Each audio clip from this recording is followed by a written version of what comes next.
รู้แล้วบอกยืนแค่ตอนนี้นายแล้วนะพูดกันยังพูดกันยังต้องมีรักษาเนี่ย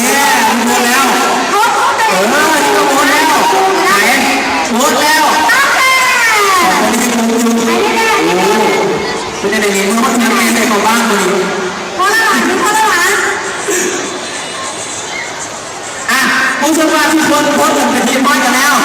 แต่ว่าค้าใจนิดจีแล้วยังมันถึงแรงแล้วที่บอกว่านอนนอกที่บอกคุณรู้สี่ไม่ดีอันนี้ได้เป็นเกลือสี่นะหล่ะนอนตุ่มนอนตุ่มที่แหละของห้องเราคนโดนแสงนี่ชักคนเลยนะอันนี้มาจากไหนอันนี้พอนอนพอได้ไหมล่ะเช็คคนโอเคพอแล้วนะดีมากโอเคทุกคนเลยนี่ถามกันดีกว่าจะว่าไปเทศสี่กับเทศเรียบร้อยแล้วนะโอเคแจกเสื้อง่ายมาเอาไม่ใหญ่เสื้อน้ำกันโอ้เห็นเนาะจับเลยเนาะจับเลยบอกได้เลยว่าผู้ใดนะจ๊ะอยากจะได้เสื้อในงานแบบนี้อยากลงอัพโหลดลอยในวิธีเฟซบุ๊กของงานถ่ายรูปลอยอัพโหลดเป็นถ่ายรูปเต่งหรือว่าถ่ายรูปกลุ่มกันแบบนี้อัพโหลดไปเลยอย่าฟังลงไปถ่ายรูปก่อนถ่ายรูปทำการลงมาไม่ดีเอามาเซลฟี่โน่นเอาใส่ละทีนะเอามาเก็บภาพน้ำแย่จะว่ารางวัลของพวกเขาเป็นรางวัลมากหน่อย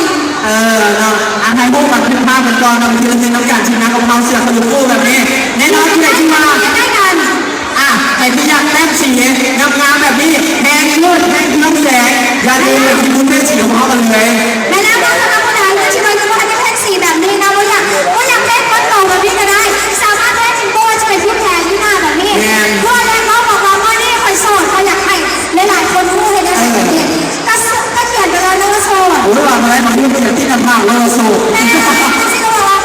ถ้าไม่เคยมาเห็นอ่ะจะโสดอ่ะอย่างประมาณนี้โอ้บอกก่อนว่าอีกได้แจกง่ายๆว่าคุณนะมีกระเป๋ามีเสื้อโอ้ยกระเป๋านี่ว่าแค่คล้ายๆเป็นอย่างนี้นะกับเทพนั่นนะเอาคนที่ใส่เสื้อว่ะสีส้มอะไรสีส้มพนักงานใครอยู่ในโต๊ะคิดว่ามีสีส้มไหนที่สุดนะแต้มสีก็ได้แต้มสีส้มก็ได้มาด้วยไอ้ที่สีส้มสีส้มพนักเซ็ตบุ้งเบาข้าวเบาส่งที่กันให้ส้มวันละบ่าวมาไหมอุ้ยมาหมดไหมใครดูสีส้มมาเลย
แรงเบาๆแล้วตอนด้วยเต้นหนักๆเนาะตอนนี้เราขอแจกกันตัวไหนไม่ได้บอกได้เลยเราเมื่อกี้นี่ดีเจ็บได้ของของพวกเรานะถือว่า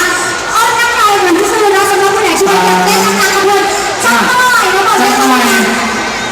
ทุกคนแบบอยู่ ซื่อๆไปรถขนาดที่เบาๆเนี่ยมึงจะมาจากนักเตอร์แบบนี้นะ วันที่เบาๆเราสองคนเราไม่ได้นานเลยไม่เต็มที่เลย มาแล้วตอนนี้ก่อนที่พ่อจะไปแลกเราพวกเราขอบอกกันก่อนบุ๊กแต่ละบุ๊กของเราสิมามีจะแบบว่าสิ่งดีๆโปรโมชั่นมาฝากกันนอนสักวันที่แรกของเราก็จะเห็นได้เราจะมีน้ำดื่มนอนดื่มหมดสารกับการที่ของเราแจกทีสำหรับคนที่แบบว่ามีการมองแรงของเราและพอนั้นแล้วยูทีบูธอาดิดาสเขาบูธอาดิดาสผู้ใหญ่